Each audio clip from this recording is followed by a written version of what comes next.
히브리서 11장 24절에서 26절 말씀입니다. 제가 읽겠습니다.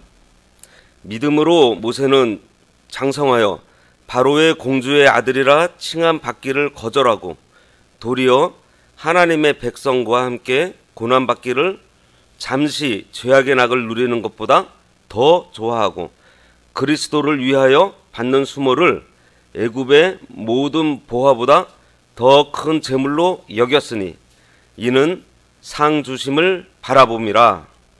오늘 말씀의 제목은 상 주심을 바라보자입니다. 어제는 23절에서 모세의 그 부모의 믿음과 그 모세의 부모가 자녀 교육을 어떻게 했는지에 대해서 들었고요. 오늘은 이제 모세의 믿음에 대해서 보겠습니다. 오늘 본문의 핵심은 바로 26절에 있는 상 주심을 바라보는 것에 있어요. 본문에서 모세에 대해서 설명하는 몇 가지 동사가 나오는데, 첫 번째는 24절에서 거절했다라는 말이 있고요. 또 25절에서는 더 좋아했다.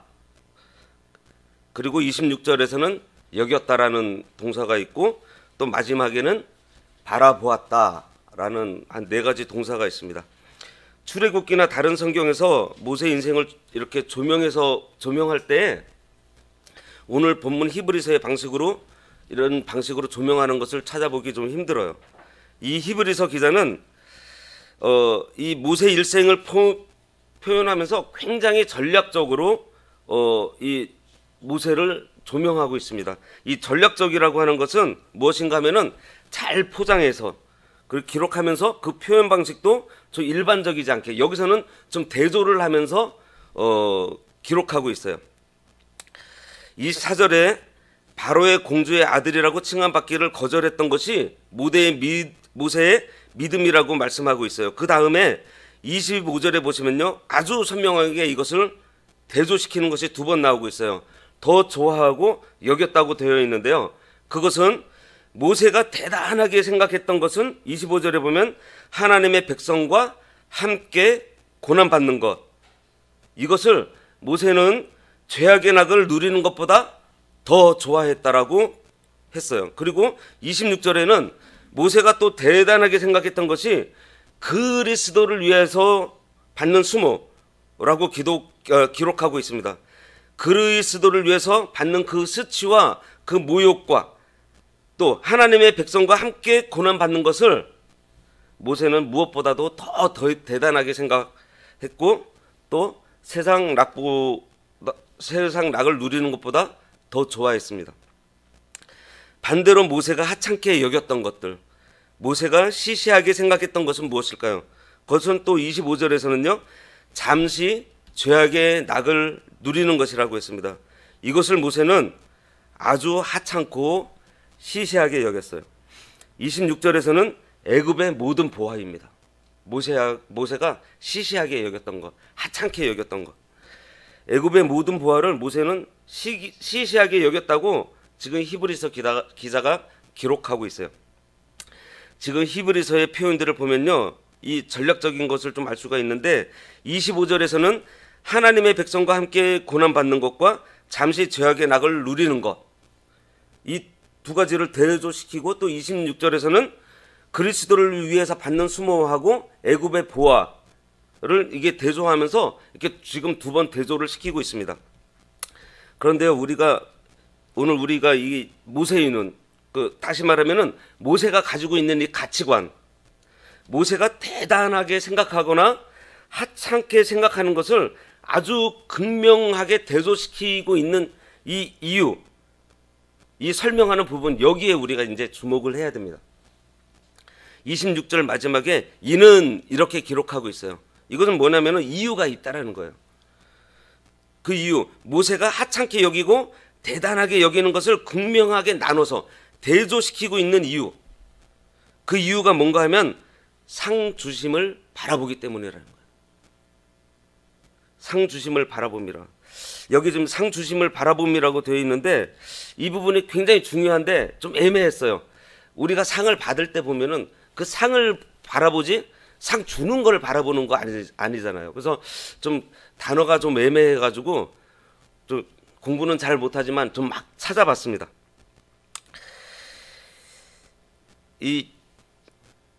찾아봤는데 이 영어 성경에 보면은요, 상을 바라보고 있다라고 되어 있어요. 상을 바라보고 있다. He was looking to the reward. 그래가지고 상을 쳐다보고 있다. 그래서 지금 말씀은 이 상 주심이라기보다도 그 상 자체라고 우리가 생각하시면 될 것 같습니다. 그래서 또 헬라어도 좀 찾아봤는데요. 이 부분에 대해서 헬라어 원어로 어떻게 되어 있는가 하면, 제가 이 헬라어 원어를 찾아보게 된 것은 지금 이 상 자체라는 것, 이것이 굉장히 강조하기 때문에 그 이유가 여기 있기 때문에 제가 좀 찾아본 겁니다. 이 부분에 대해서 헬라어 원어로 어떻게 되어 있는가 하면요, 영어에서 into라는 전치사가 있어요. into. 이 into라고 하는 것은 어디 속으로 들어간다, 어디 안으로 들어간다, 그래서 쑥 들어간다라는 그런 뜻입니다. into에 해당하는 헬라어 단어가 에이스예요.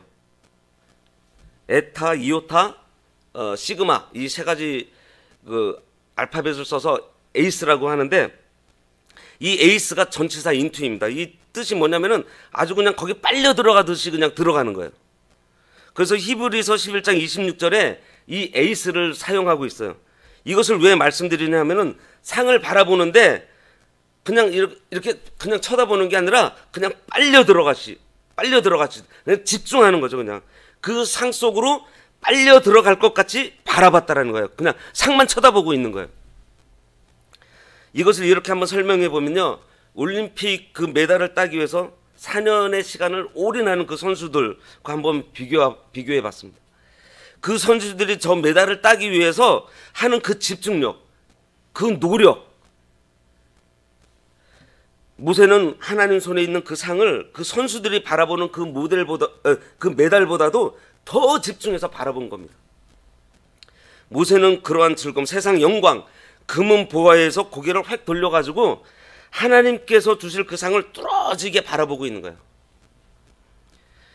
헬라어 단어 중에서 우리가 좀 많이 알고 있죠. 뭐 에클레시아, 로고스, 뭐 일반적으로 많이 하는 단어 중에 하나가 블레포라는 단어가 있습니다. 블레포.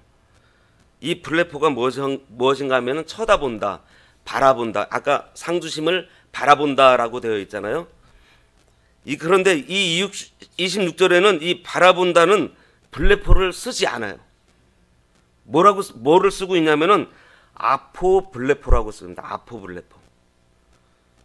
이 아포블레포라는 단어는 합성어인데요, 이 아포하고 블레포 이 두 단어를 합친 거거든요. 근데 아포는 영어로 치면은 프롬이에요.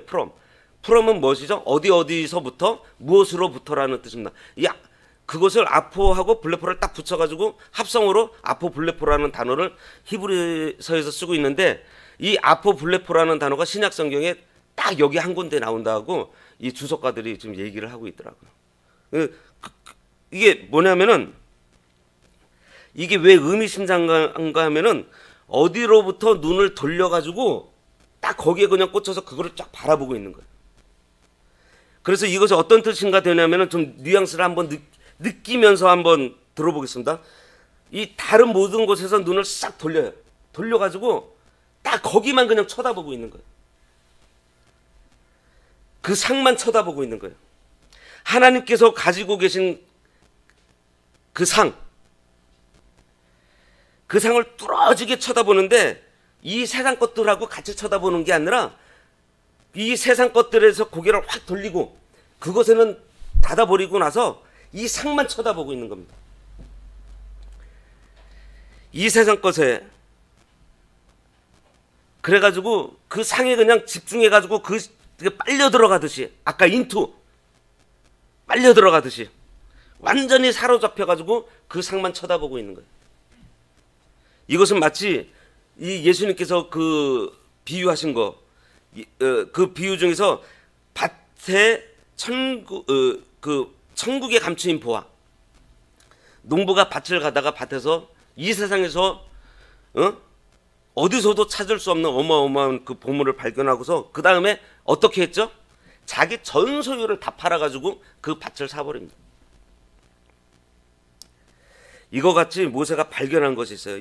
모세가 여태까지 대단하게 생각했던 것들, 애굽의 보화, 또 이 땅에서 잠시 누리는 낙, 이것들을 모세가 여태까지 대단하게 생각했었는데 어느 순간 하나님의 손에 있는 그 상을 딱 발견하고 나서부터는 아포 블레포입니다.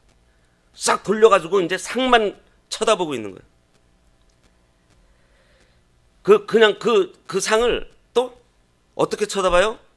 에이스, 인투, 그냥 집중해서 확 빨려 들어가듯이 어느 그 한 대상을 향해서 그냥 눈에 사로잡혀가지고 빨려가듯이 그냥 붙잡혀 버렸습니다. 이것이 오늘 본문에 나오는 상 주심을 바라봄입니다. 하나님께서 주시는 상만 쳐다보고 세상의 것에는 눈길도 주지 않는 것. 제가 예전에 중국에 이렇게 선교하러 오신 그 목사님하고 이렇게 식사하면서 대화하는 도중에 그분이 학생부 담당자, 그 교육자를 찾는 얘기를 하면서요, 그분은 딱 한 가지 조건을 내걸었대요. 뭐 성적, 뭐 어느 학교, 뭐 이런 거 안 따졌답니다. 그 조건이 뭐냐면은 학생부 사역에 미친 사람, 미래의 자녀들을 양육하는 사역에 미친 사람이 혹시 주변에 없냐고 얘기했던 거가 생각이 나더라고요. 그리고 옥하는 목사님 아시죠? 그 옥하는 목사님께서 제자훈련하는 프로그램이 있는데요, 그 제일 첫 시간이, 제 첫 강의가 광인론이라고 합니다. 말이 좋아서 광인론이지 한마디로 그 뭔가 하면은 미쳐버린 사람이에요. 미쳐버린 사람. 모세는 한마디로 미친 사람이었습니다. 하나님의 손에 있는 상에 피리 꽂혀가지고 난 후에 모세는 다른 것도 이제 쳐다보지 않은 거예요. 그것만 쳐다보고 있는 거죠. 예전에 기독교 방송에서 어떤 목사님 간증을 한번 들었는데요, 이분이 굉장히 힘들게 살았다고 합니다. 너무 가난했다고 해요. 근데 아버지께서는 알코올 중독에다가 도박 중독에다가 어머니 혼자서 가족을 돌봐야 됐다고 했습니다.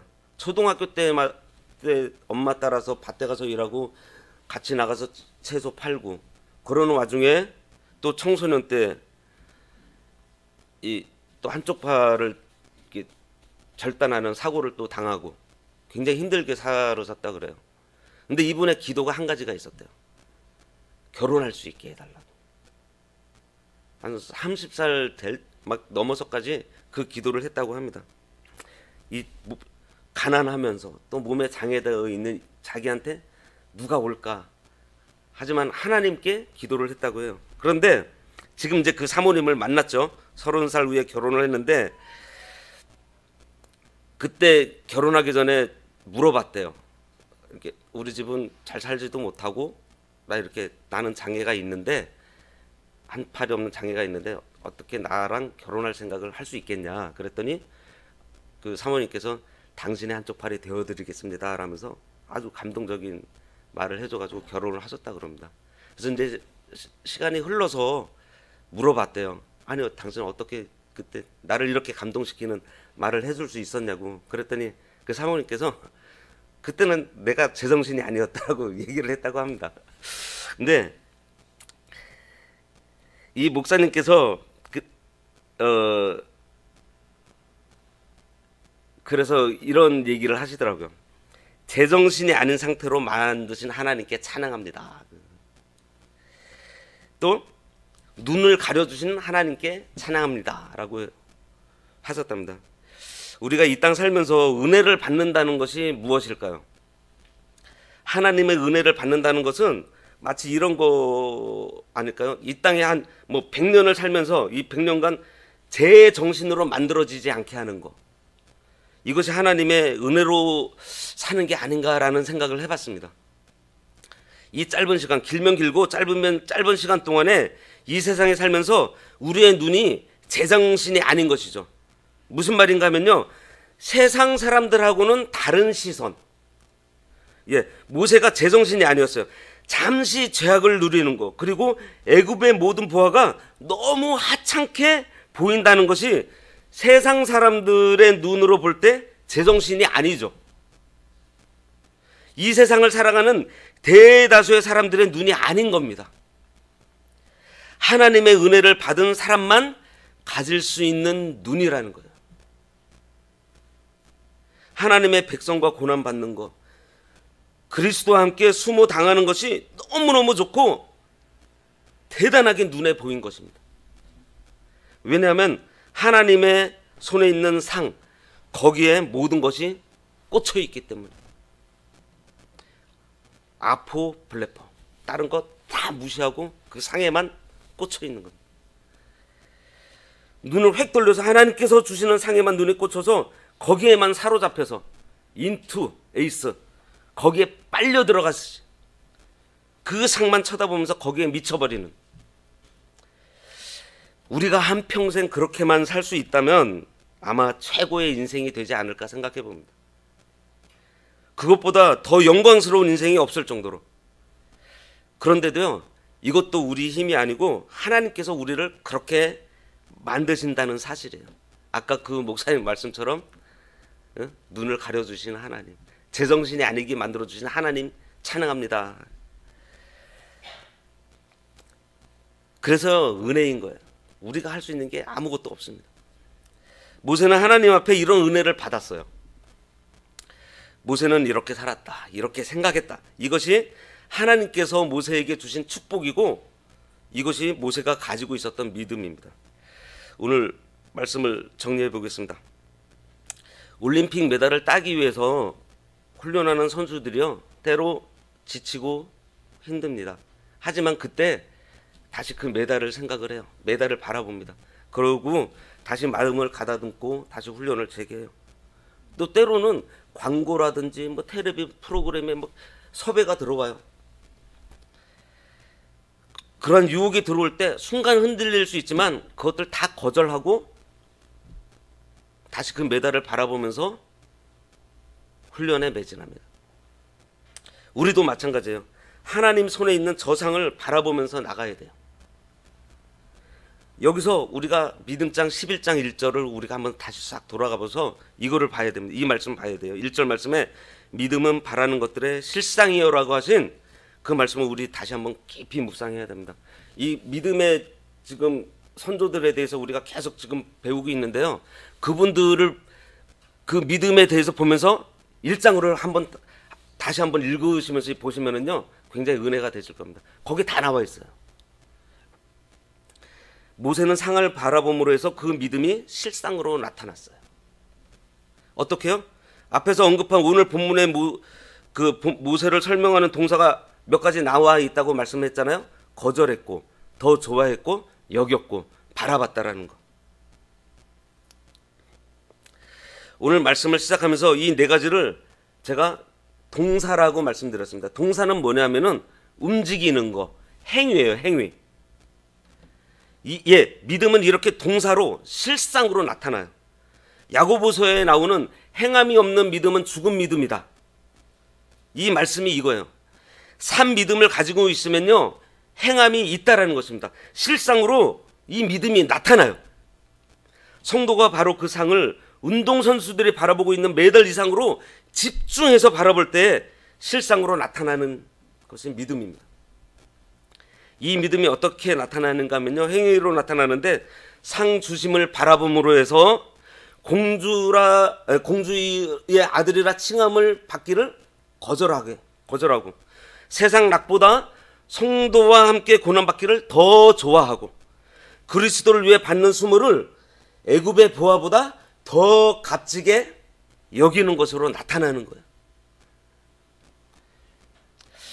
우리의 남은 인생을 하나님 앞에서 이런 믿음을 가지고 살았으면 좋겠다라는 생각을 좀 해봤습니다. 거룩한 것, 영원한 것, 하나님의 것에 사로잡혀서 웬만한 것 그냥 쳐다보지 않고, 예를 들면 텔레비전 보는 시간에 내가 성경 한 더 읽고, 가능하면 이 세상 것에 눈을 돌려서 이 하나님의 그 상을 우리가 바라보는 그러한 삶을 우리가 살아갈 수만 있다면, 또 그러한 인생이 참 되었으면 좋겠다라는 생각을 해봤습니다. 오늘 이 말씀 우리가 묵상하면서 우리가 하나님의 손에 있는 그 상을 우리가 좀 집중해서 우리가 바라보면, 그 바라봄으로 해서 모세에게 나타났던 그 믿음의 행위들이 우리들에게도 나타나기를 간절히 바랍니다. 기도하겠습니다. 하나님 아버지, 모세는 아버지의 손에 있는 그 상을 바라봄으로 해서 이 세상 모든 것에서 다 눈을 돌리고 하나님의 백성과 고난받기를 더 좋아하고 그리스도와 함께 수모 당하기를 애굽의 그 보화보다도 더 좋게 여겼던 그 믿음 저희들에게 허락해 주셔서 저희들이 하나님의 상만 바라보고 그 하나님의 그 은혜 안에 깊이 들어가는 저희 광운교회 모든 성도들로 세워주시길 바라오며 예수님 이름으로 기도드리옵나이다. 아멘.